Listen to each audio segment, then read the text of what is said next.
Today, we are diving deep into one of the most incredible stories from the Mahabharata.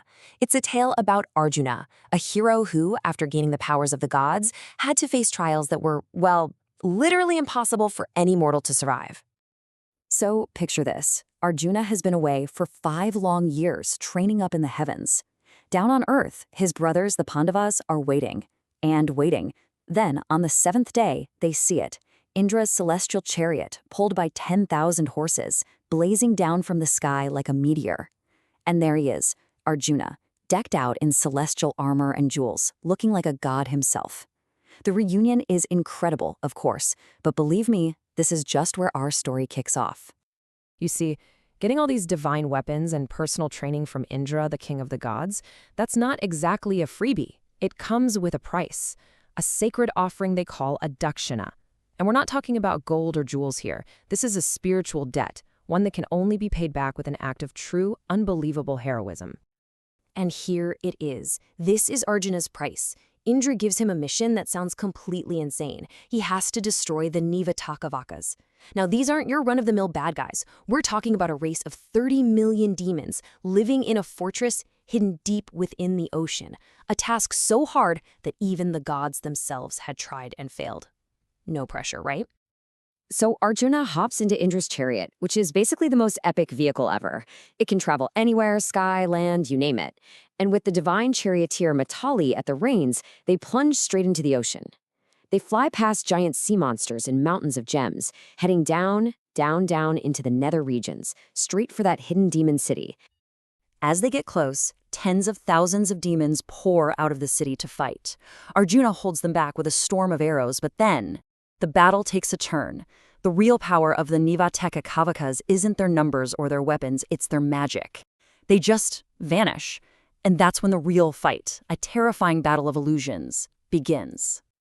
Okay, so this battle unfolds in these absolutely terrifying stages. First, a storm of giant rocks starts raining down from a perfectly clear sky. Arjuna shatters them with his arrows. So what's next? The demons conjure a phantom flood, a massive torrent of water that completely erases the horizon. Arjuna counters that with a flaming weapon that just evaporates all the water. But their final trick? Well, it's the most terrifying of all. Complete and total darkness. And this is the real problem, isn't it? How on earth are you supposed to fight an enemy you can't see? An enemy who can literally change the world around you at will? Your usual strategies, your normal weapons, they're completely useless here. Things get so bad that even Matali, Indra's own charioteer, a guy who has seen countless cosmic battles, he just screams out in terror. He can't control the horses, he can't even see Arjuna in the darkness. He honestly thinks the entire universe is about to end. That's how powerful and overwhelming this demonic magic really was. But Arjuna, he's got answers. For every illusion, he has a counter. This whole thing becomes a battle of astras, divine weapons. It's like a cosmic chess match. For every magical attack the demons throw at him, Arjuna unleashes a specific weapon gifted by the gods to cancel it out. They create fire, he uses a water weapon. They create hurricanes, he uses a mountain weapon to block them. It is absolutely incredible. The demons have one last desperate move. They bury the chariot under a literal mountain of rock.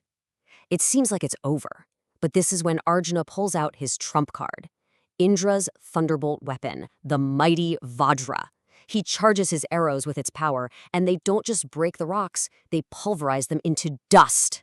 The final illusion is shattered, and the Nivatakavakas are defeated. Whew! The first impossible task is done. The debt to Indra has been paid. But as Arjuna and Matali fly back up from the depths of the ocean, heading towards the heavens, well, their journey is far from over. A brand new challenge just appeared in the sky right in front of them. They see this incredible city just floating there, shining like a second sun. This is Hiranyapur, the golden city of another group of demons, the Kalakanyas. And what makes this city so tough? It can move. It can fly through the sky, dive under the ocean, or just disappear. It's said to be completely unconquerable. Arjuna, being Arjuna, doesn't back down. He attacks, and he actually manages to shatter their moving fortress with a flood of arrows. but the demons themselves just pour out into the sky to keep fighting. Suddenly, he's surrounded by more than 50,000 of their chariots. And for the first time, his own celestial weapons are being pushed back. He's literally sinking in an ocean of enemies, and it looks like he might actually lose. But in this moment of pure desperation, Arjuna remembers something. He has one more weapon, the most powerful of them all, a gift from Lord Shiva himself.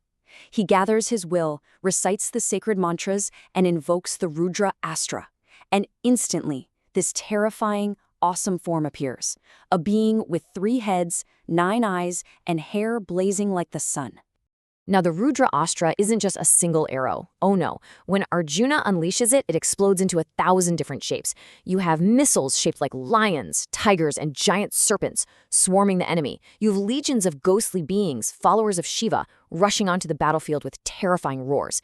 It is just total, absolute annihilation. So, the battle is won. Arjuna returns to his brothers, a hero twice over, having defeated 2 seemingly invincible demon armies. But then, a new kind of danger pops up. And this time, it's not from an enemy. It's from his own brother's innocent curiosity.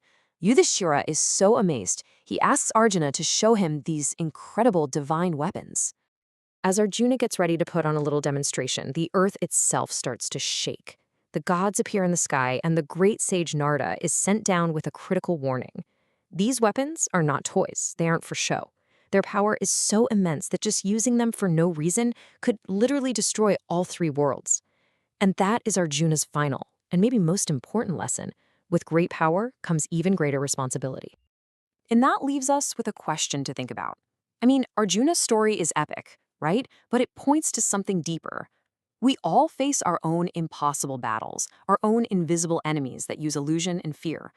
So it makes you wonder, what are the divine weapons we carry inside of us? What is our courage, our wisdom, our faith that we can call on when we feel overwhelmed? Thank you so much for joining us. Here at Gyan Kosh, we're a multilingual channel, and our passion is sharing spiritual wisdom in English, Hindi, Marathi, Tamil, Gujarati, and Bengali, and we've got more major languages on the way very soon. Our goal is pretty simple. We want to bring you the timeless treasures of Sanatan Dharma in a way that's clear, simple, and really meaningful. You'll find daily videos on everything from the Srimad Bhagavatam and Bhagavad Gita to the Mahabharata, Lalita Sahasranamam, the words of Devathan Kural, and amazing stories of saints. If you find what we do is valuable, we'd be so grateful if you'd subscribe to Gyan Kosh. That way, you'll get notified every time we release a new video. And please, don't forget to like this video and share it. Spreading this divine knowledge with your family, friends, and your whole community is what this is all about. Let's work together to keep the light of Sanatan Dharma shining bright for everyone.